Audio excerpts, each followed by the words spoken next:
Hey everybody, welcome to SportMedBC's webinar number 2, and I'm so excited you could join us today. This is Coach Lynn. This is your coach week after week in your inbox, and just making sure you're staying on track, following the program. If you're joining me today, you're very interested in how you can train right and eat right. And I'm super excited because we do have a wonderful guest presenter today in SportMedBC's RunWalk dietitian, Cristina Sutter. So she'll be joining me in just a few minutes. I really want to do a quick check-in. I'm introducing myself here, and that if I haven't met you at any leader training event or managed to visit your clinic so far this year, I just want you to know that this is something I'm super passionate about. And in your inbox every week, if you haven't received it, your coordinator or leader can send it to you, but you will receive information about the program, coaching advice, tips from Cristina Sutter every single week, as well as just ways to stay motivated and in tune with what you're doing these next 13 weeks. And now we're already in week number 4 of the program. So I wonder if that's you over there on the right-hand screen. Are you feeling fantastic about where you're at right now? Now, in week number 4, we've hit on a nice rest and recovery week for all programs. So that means you've had 3 weeks getting into a routine, building into establishing 3 sessions every week, getting used to the impact on your bodies, on your ankles, on your knees, on your hips, and hopefully you've been without many aches and pains, and discovering that in week number 4 you are well on your way. Okay? You're bound to experience some discomforts in response to the workloads. It's the impact. It's what you're asking your body to do. But by and large, you should be feeling fantastic, very proud of yourself, and super motivated to carry on. Okay? Now, I have to talk about the fact that this wouldn't exist if it weren't for the support of our SportMedBC Sun Run InTraining sponsors.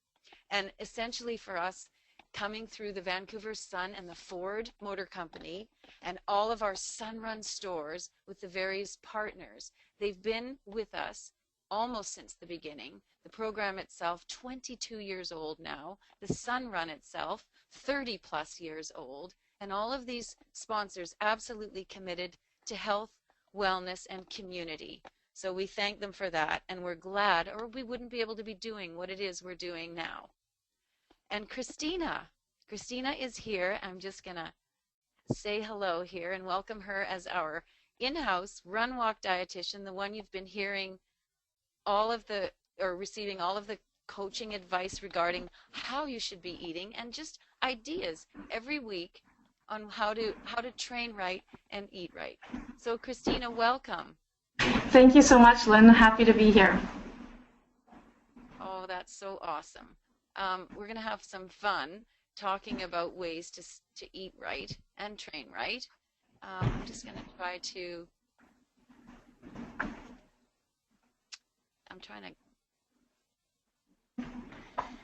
there we go. I'm just trying to give Cristina, our guest panelist, control of this here mouse here so that we can make sure that she can move the slides for you properly. Okay, and that should work now, Cristina. There she is with her little daughter, and of course absolutely looking the part while we're running and walking. Thank you, Lynn. So today I'm going to talk to everyone a little bit about food and fuel and training for the Sun Run and how to eat right to get the most out of your training. How's my volume there? Can everyone hear me okay? It's not too scratchy? Sounds good. And okay. So that's awesome. Okay, awesome. So a couple of the things that we're going to go through today. Okay, we have a delayed reaction there. We're going to talk about a balanced diet, what makes your diet balanced, and food as your fuel for training, what kind of fuel you want to be using to train for the Sun Run and in general. Meal timing is such a tricky thing with those evening runs, so we'll chat about how to time your meals and snacks around your training, and then some of the discomforts of running and how to avoid those, not just for training, but for race day as well. We'll start off with just a general little talk on what makes your diet balanced. And we couldn't do this without Canada's Food Guide. Of course, everybody's seen this and is familiar with Canada's Food Guide. What I want to point out about Canada's Food Guide is that you'll notice on the outside of the rainbow is all our colorful fruits and vegetables. And if you find the number of servings there on the right-hand side for your age group and your gender, you're going to notice that for most of us, say we're in this range here, males and females sort of in our middle ages there, that we actually need more number of servings of fruits and vegetables than we do of our grain products. That means we're supposed to be having, you know, more fruits, more vegetables than our bread or cereal or rice or crackers or granola bars combined, which is quite a big shift away from how we usually eat, how we're served in general at restaurants or at home, how we generally think about snacks. And so I'm going to show you and sort of compare and contrast our usual way of eating it to what's recommended and how that really makes a difference in how you're feeling and your nutrition and your training as well. And it really comes down to our portions on our plate. And so this is Vancouver Coastal Health's sort of ideal healthy plate. And what you'll notice about it is that half of it is filled with vegetables, which is a real big shift away from how we usually serve ourselves, how we're served in restaurants.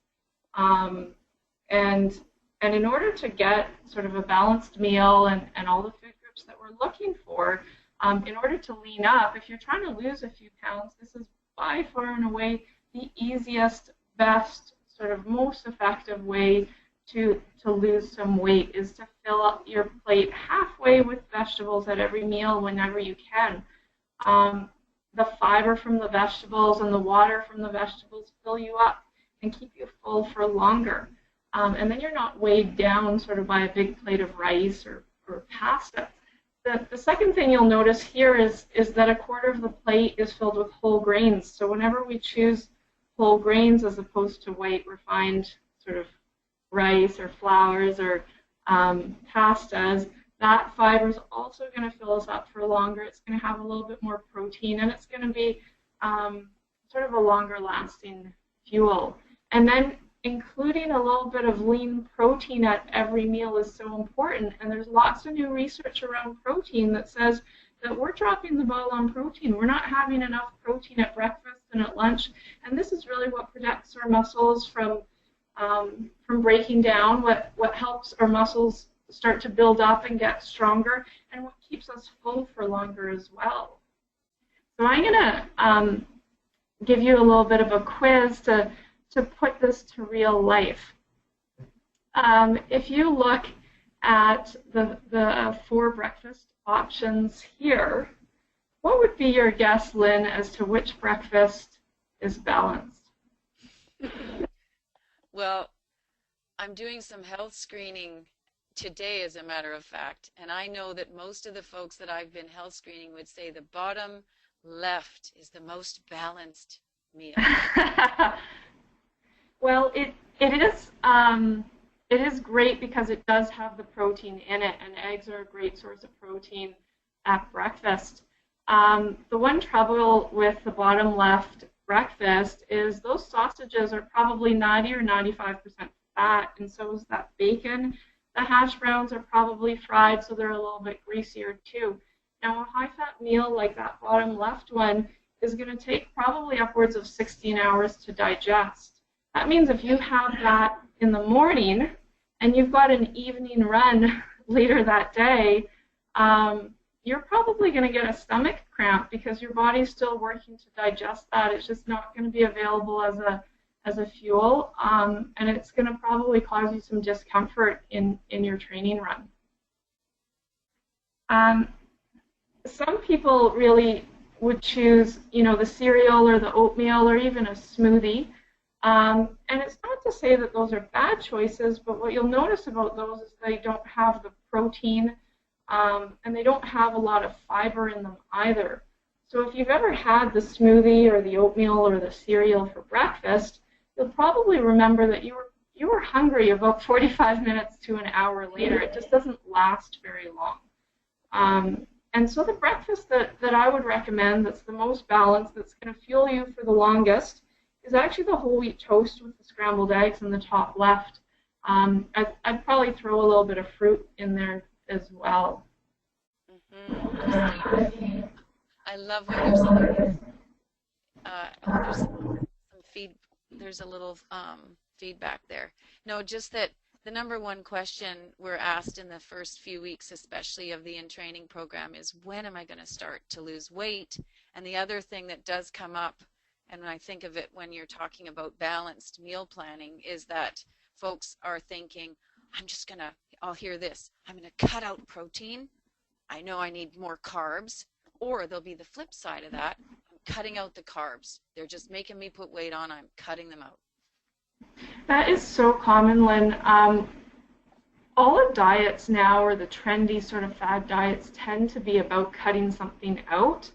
And it just always backfires, because when you don't have that balance between the whole grain and the protein, you're just not going to fuel yourself as well. Like, the whole grains are really important to give you energy. If you've ever had sort of a salad with chicken for lunch, you know that an hour or two later you are starving and you are craving, and you just don't have the fuel in the tank to make it through that run, and you'd be grabbing some kind of a granola bar just to survive that run. And in contrast, if you were just to have the carbs without the protein, which is the most common sort of breakfast items tend to be carbs without protein, you're going to notice that you're just craving and kind of snacking all day. You're just hungry constantly. And really the secret to losing weight and being fit and having energy, without starving yourself and being able to train, is getting the balance between the whole grains and the protein. And I can't emphasize that enough, that it really is so difficult to be able to have energy to train and to lose weight unless you are getting that really nice balance between mostly vegetables and fruits, and a good balance between the whole grains and the protein. So I'm going to move on to dinner here and ask you what you think is the most balanced dinner before your eyes here. What do you think a Sun Run participant, Lynn, should be having pre or post run here? Oh, let's go with the middle plate. Love it. So the middle plate is the most balanced one, because you've got half your plate full of vegetables. You've got a nice, small, moderate portion of whole grains with some lean turkey meatballs in there as well. So you've got the protein, you've got the whole grain, and you've got the vegetables. You eat that, you would be satisfied. The volume of the salad is going to make you feel full, but you won't feel heavy. If you were to have like a big plate of spaghetti, for example, that's just going to make you feel like lying down on the couch for a good long time. It's just going to weigh you down. We don't need to carb load so much for the Sun Run. And some people with really good intentions of wanting to try and lose weight might try and just have a salad with chicken, like our top right meal there. But what you're going to find is that you're going to be hungry a couple hours later, and you're going to be snacking on, a muffin or looking for a granola bar. You're going to be looking for something else because it just wasn't enough. The two plates on the left, the portions of meat are just more than we need. Our muscles can only actually absorb about 20 to 30 grams of protein in one sitting, and those large pieces of steak would have more like 60 grams of protein, and all that extra protein would probably be stored as fat, actually. So when you overeat on meat at one meal, that doesn't get converted to muscle. It often, if we're eating more than we need, would get converted to fat. So we want to keep the protein portions moderate, but we want to have them at every meal too. So the next topic that I want to introduce, aside from balancing our portions on our plate, is the types of foods that we're choosing to use as a fuel. And I compare the food to a real fuel that would power a car or even build a fire. So if you've ever built a fire, you know that kindling burns quickly, it burns hot, and it doesn't last very long. If you were to try and build a fire with kindling, it would burn out very, very quickly. If you want your fire to last longer, you know that the logs are going to give you a long, slow, steady release of energy. And this is a really good analogy because foods behave very much like this.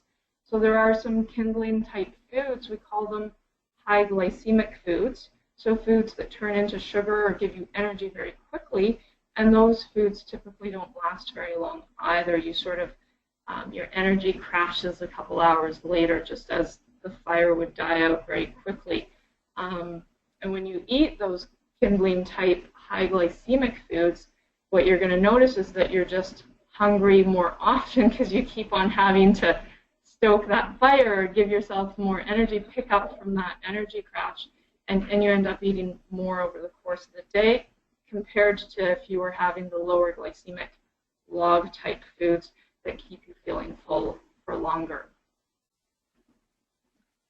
So what are kindling foods? We're looking at foods that are really refined, that are made from white flour or sugar, without protein or fiber. So these are foods that would give you very fast energy, but they wouldn't last very long. So some examples I've got here are granola bars, which are almost exclusively sugar and flour or oats, which are really high glycemic. Any kind of a sweet drink or a sweet coffee drink or that sort of thing, or any kind of like a white bread type product is going to be absorbed really quickly and would leave you sort of low in energy and craving food again soon after. The log type foods will always have more fiber and protein, and that's what makes them last longer. The fiber and protein slows down how quickly we absorb the food and slows down how quickly the energy is released into our body, and it just lasts longer. So we know that, for example, when you have eggs or whole grain toast for breakfast, that breakfast is going to last longer before you're hungry again, and it's going to reduce your cravings later in the day. So we're really trying to choose more of these lower glycemic foods in order to get away with actually leaning up and fueling for longer on less of that food. So here's an example of two cereals and how to determine if it's a kindling type cereal, a high glycemic sugary cereal, versus the log type low glycemic cereal. What we're looking for is the fiber, the protein, and the sugar. And I know Vector has a great marketing program, and it's really promoted as a high protein cereal for athletes. But what you're going to notice, you may not see it on this tiny little screen, but it has about 5.5 grams of protein. And that compares to actually 9 grams of protein in the Nature's Path Optimum Slim. So only half as much protein as this much higher protein cereal. You'll also see that it has 2.7 grams of fiber, which is low compared to the 9 grams of fiber in the Optimum Slim. And if you've ever tasted it, you'll really know that it is quite sweet. It has 11 grams of sugar in it compared to the 7 grams of sugar in the Optimum Slim. So if your Vector is lower in protein, lower in fiber, and higher in sugar, it's going to behave a lot more like a kindling type food. You're going to need 2 or 3 bowls of that to keep you going. It's not going to be very filling. It won't last very long compared to 1 small bowl of the Optimum Slim would keep you going. And this is the whole idea around if you want to lose weight. Fill yourself up with these log type foods. You will end up eating less, feeling more satisfied. It will last longer before you're hungry again. Right. It pays to have a look at the label. So here's just a snapshot of sort of, I think, a very typical hurried day of the types of foods we might grab on the go when we haven't packed anything, when we're sort of in a real rush and we just grab some food as we're out. Say you go to Tim Hortons and you grab your bagel and maybe a juice or a coffee, and you might have something sweet at the office in the afternoon, maybe some cookies. The lunch is there. Maybe you're hungry, quite hungry after, you know, that Kindling type breakfast. Maybe you would grab that noodle stir fry or the pizza, which are quite high in fat, and it would just leave you sort of feeling hungry all day without much energy. And because there's some higher fat items in there, that would probably be uncomfortable to run on that day. So these are some really good examples of the really common foods that we tend to just grab that are just easily accessible, that don't fuel us quite as well as the log or lower glycemic type foods that I'm showing you here. So the big difference is the color. I mean, look at that color. You've got orange, red, green, lots more vegetables, lots more fruits, a lot less sugar, more whole grains. And it's not to say you can't snack on treats. I mean, you can have some chips if you like. Just pair it with some salsa or some avocado, so you've got a little bit of balance there. I like this.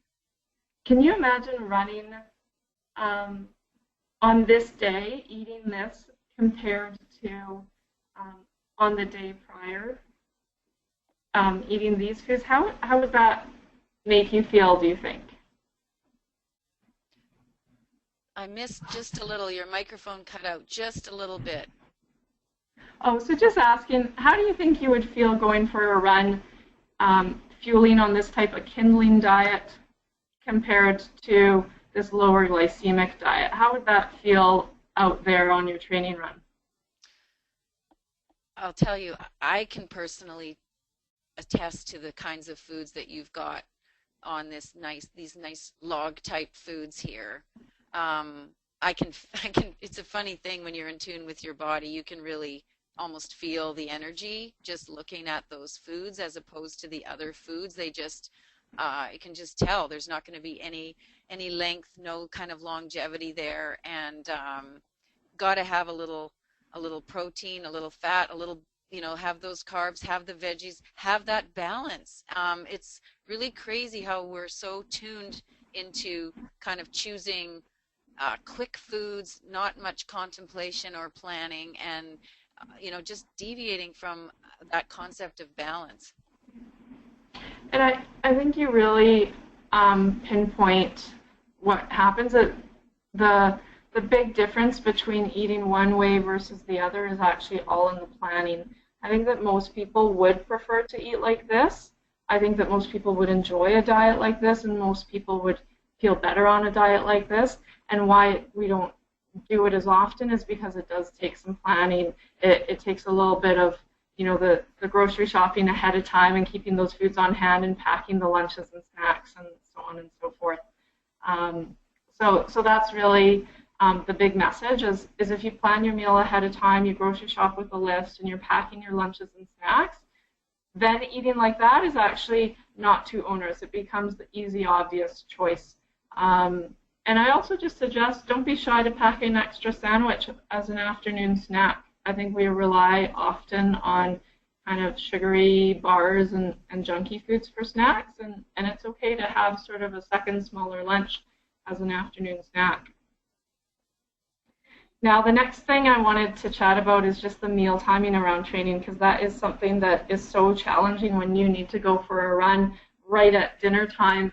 You can't eat right before the run. You don't want to be too hungry. You don't want to be too full. It is quite a dilemma. And so the common thing that I really see is that people will skip breakfast, maybe grab a coffee and a muffin in the morning, forget some snacks, crave carbs, really get quite hungry for a late lunch, eat a real big lunch, but then sort of starving in the afternoon, grabbing something sweet before the run, and probably getting cramps during the run. This is probably one of the more typical scenarios when we don't plan our meals really well. We really want to eat more earlier in the day. And I sort of say to run fast, you want to eat more like, you know, the gazelle on the left as opposed to the fast and feast type eating that a bear might do.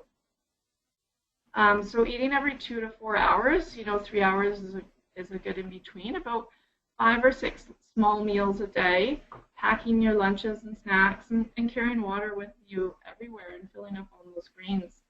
So this is sort of the snapshot of what that looks like, having a good balanced breakfast. So eggs with whole grain toast or some variation of that, a piece of fruit, maybe a latte for your morning snack, and a sandwich or a quinoa salad, something that has whole grain and protein in it, some chicken. And the afternoon snack can be, you know, a half sandwich, oatmeal, banana, some kind of light carb that's going to fuel that run in a couple hours. Remembering to take water with you on that run, and having like a smoothie, a glass of milk, or a fruit after your run for just a nice little recovery before your dinner, and then going right into kind of a balanced dinner that is actually about the same size as your lunch. You don't want to be eating most of your food at night. You want it to be sort of evenly spread out throughout the day, and that's how you would run the best, run the fastest, and lose weight too, have the most energy. Awesome. Now the final part is, every once in a while, you know, people will have a really uncomfortable run, largely because of something they ate. So I just want to talk a little bit about that. If you've ever had a stitch in your side, it's a sharp pain under your ribs or under your collarbone, and it really cripples your run. It's no fun. It happens more often for hill running or sprints. The training program that everyone's doing for the Sun Run should really minimize anyone getting a stitch. But the other things that you can do is also to stay hydrated and drink small amounts of water often and early. Some people will complain that, oh, I can't drink because it'll just slosh around in my stomach. If it's sloshing around in your stomach, it's because you already got dehydrated and the water's not absorbing well. So you really want to drink more earlier and be proactive with that hydration. And avoid eating too much before the run. So a full stomach is definitely a recipe for getting a stitch. So really keeping that pre-run snack quite light and nothing too heavy that takes a long time to digest at the meals beforehand. Christine? Yep. I was just thinking to add that, you know, it's different for different people how much time they really need, you know, to eat certain foods and then, you know, get right into a training run or walk. And so what I wanted to suggest there, folks, is that now is the time to kind of experiment a little bit and follow these wonderful guidelines, but just know that you may have to improvise. Your friend may be able to eat a banana and a handful of nuts a half an hour before a workout, but most of us need a little bit longer than that, and yours will be personal, and you need to discover that and then stick with what works. Absolutely, especially when it comes to the discomforts of running. It seems like some people have stomachs of steel and can get away with anything, and the mealtime doesn't seem to affect them as much. But for many of us, it is quite personal, and there are some very specific foods that we know will cause us trouble, and we know that we need a little bit more time to digest and need to choose our foods more carefully. One of the other things that can happen is the sort of uncomfortable runner's trot, or the need to go to the bathroom in the middle of a run. And that can be really uncomfortable, but it is 100% preventable.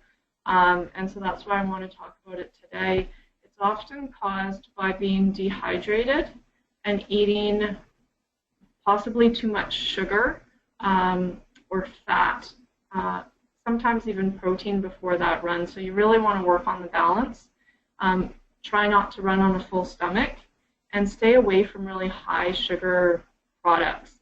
I've seen a lot of runners actually encounter this when they're sort of dehydrated all day, maybe drinking lots of coffee, not drinking any water, and then taking a gel right early on in the run, or having a sweet something sweet right before they go out, like a muffin right before they go out on the run. And that's sort of a recipe for disaster in terms of you're going to need to use the washroom.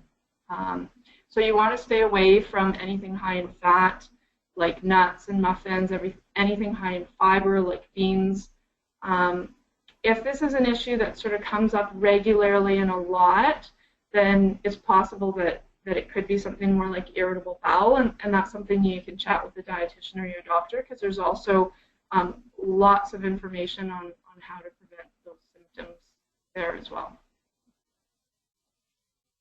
And then finally, just the hydration. So drinking a lot to finish strong, to finish your race at the same speed that you started at. So 2 hours before the race, 2 cups of water.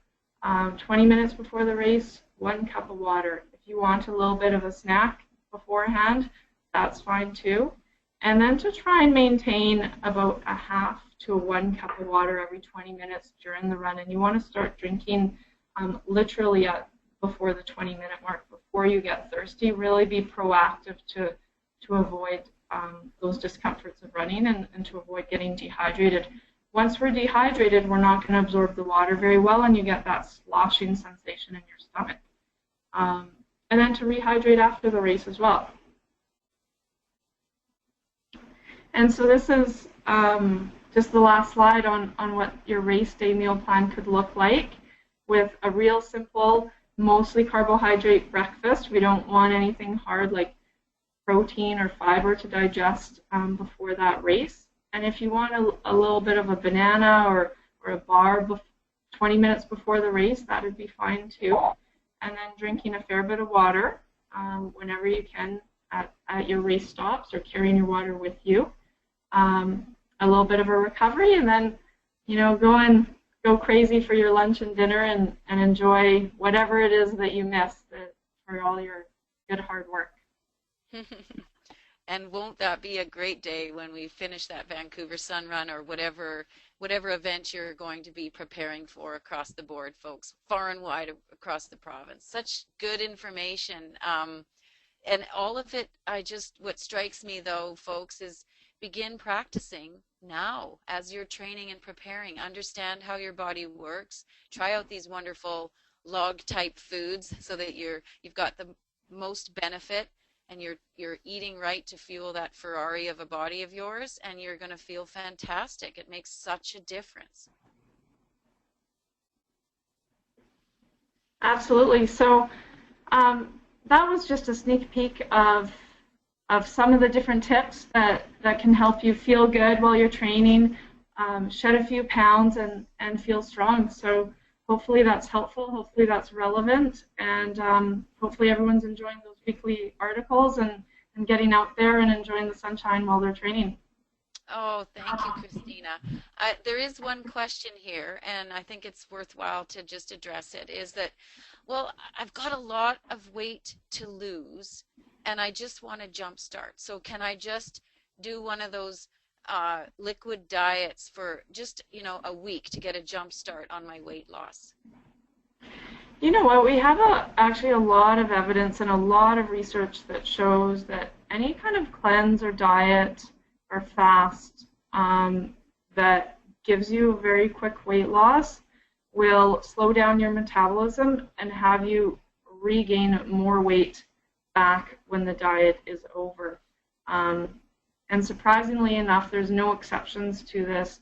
Pretty much everyone across the board, when they go on a diet, when they go on a fast or a cleanse, yeah, they'll lose weight, but you're almost guaranteed to gain more weight back and to slow down your metabolism in the process. So if you've got a lot of weight to lose, the long, slow, sort of eat right, kind of eat sensibly and listening to your body and not doing anything too drastic is actually going to keep you ahead, not just in the short term, but in the long term too.